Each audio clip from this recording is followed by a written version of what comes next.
Okay, next vlog natin is about yung speed sa super elevation o yung velocity required for super elevation. Denoted by the formula, ayan, V squared over 127 over R.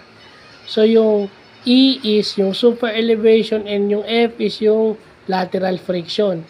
So, pag pinagsama mo yon, makukuha mo yung speed. So, E plus F is equal to V squared over 127R.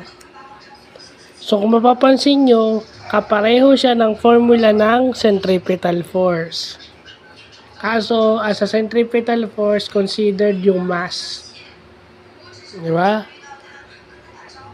Tingnan nyo, pareho, di ba? Oh, halos pareho. Magkaiba lang yung M. May M yun eh. Pero halos pareho, di ba? Kasi yung 127 na R, minultiply yung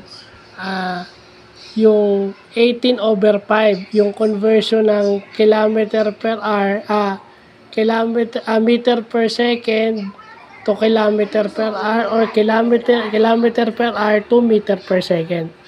So, pag dinivide mo yung 18 over 5 na yun, 3.6.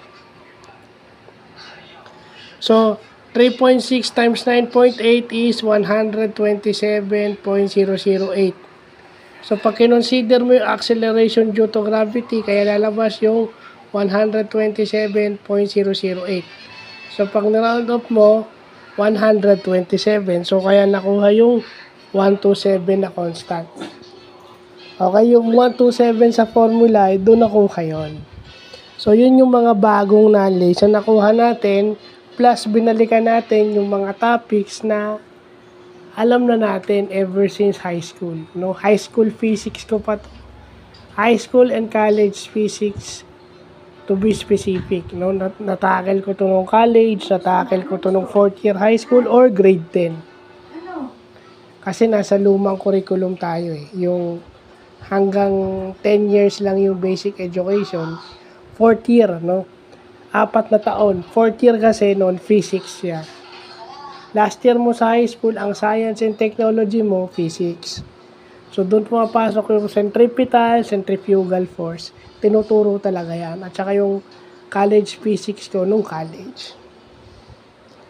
Ayan. So, kay si Randy ulit. Diba? So, yun lang po.